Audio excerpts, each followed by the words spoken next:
Good morning, everybody.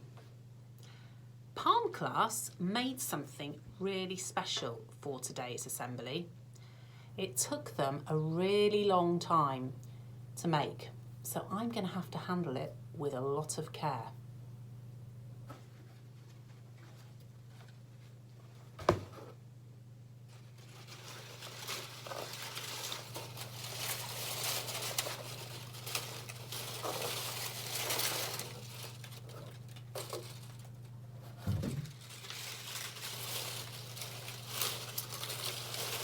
The children in Palm class made this chain because it shows how they are all very, very special.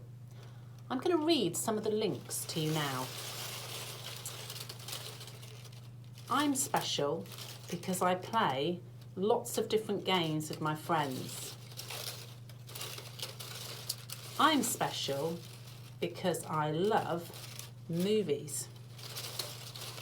I'm special because I'm good at football. I'm special because I've got a really special brother. Looking at this chain, it's made me think about all of the children in school, not just those in Palm class. Just as every link of this chain has a different message, so each and every one of you is different. It's our differences that make us so special and so interesting. Our vision statement at school talks about us all being made in the image of God. Although we are all different, we are all equally loved in God's eyes. I'm going to do something now though, which is going to spoil this chain. Here it is.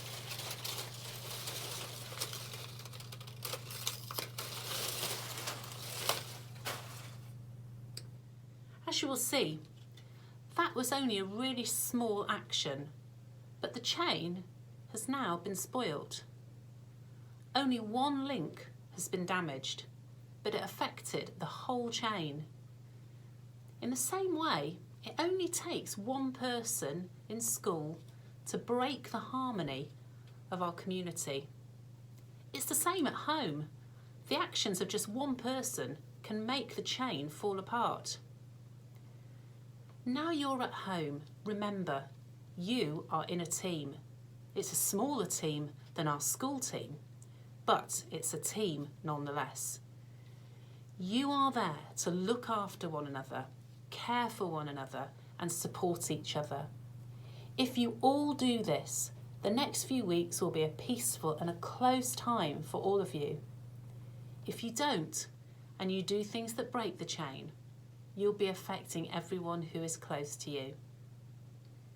Remember, as I've said before, staying at home is you doing your important act of service. Your behaviour and attitudes to those with whom you are living are a very important link in your family's chain. Why don't you spend some time today making your own special family chain, just like the one they did in Palm class? Why don't you write down words of encouragement to each other and stick it up in the house? You could bring it back to school once we're all together again. So, what does the Bible say about being in a team? In the Bible, there are many stories about Jesus, from Jesus, that show how important he felt it was to be part of a team. As soon as he began to walk across the country, carrying out miracles, he gathered a team of people around himself. These special friends were known as his disciples. The disciples went with him wherever he went, and they helped him and they cared for him.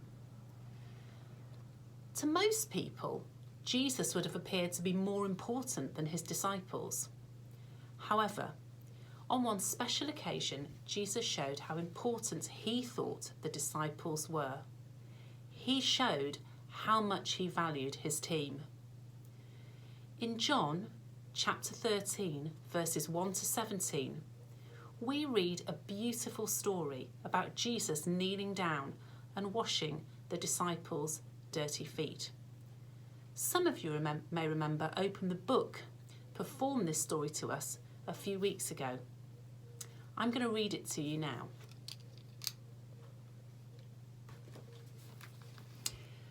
Jesus washes his followers' feet. It was almost time for the Jewish Passover feast.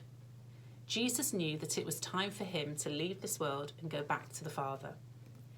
He had always loved those who were his own in the world, and he loved them all, the way to the end. Jesus and his followers were at the evening meal. The devil had already persuaded Judas Iscariot to turn against Jesus. Judas was the son of Simon. Jesus knew that the Father had given him power over everything. He also knew that he had come from God and was going back to God. So, during the meal, Jesus stood up and took off his outer clothing. Taking a towel, he wrapped it around his waist. Then he poured water into a bowl and began to wash the followers' feet. He dried them with the towel that was wrapped around him. Jesus came to Simon Peter.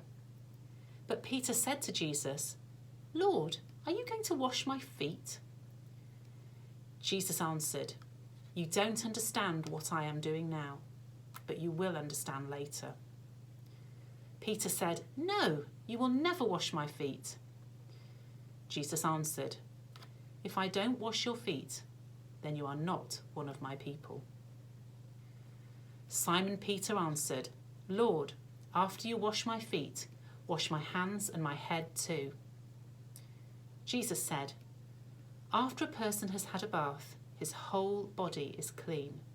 He needs only to wash his feet. And you men are clean, but not all of you." Jesus knew who would turn against him. That is why Jesus said, "Not all of you are clean." When he had finished washing their feet, he put on his clothes and sat down again. Jesus asked, "Do you understand what I have just done for you?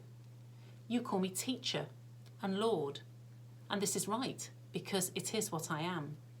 I, your Lord and teacher, have washed your feet. So you also should wash each other's feet.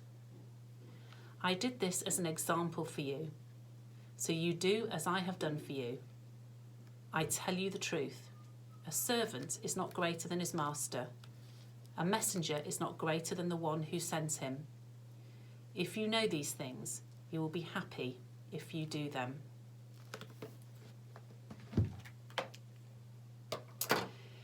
If we're going to work as a team over the coming weeks, we have to realise that everybody is as important as everybody else, and we need to treat each other with respect and love. Now, we are going to have a moment of quiet reflection. Think for a moment about how you treat other people. Do you treat them in a respectful, kind, thoughtful way? Is there anything you could do today to help someone in your family? Do you need to say sorry to someone? Remember, it is all the little links in the chain that hold it together. We are now going to say a prayer. If you want to make it your prayer, say Amen at the end. Dear God, please help us realise that we all have an important role to play in making our family a safe, caring and happy place. Please help us to think about other people as we learn to live together in this world. Amen. If you'd like to sing a song, you know where to go. Go to the front page of our website. We are missing you very much at school and look forward to us all being together as a family once again. Bye-bye.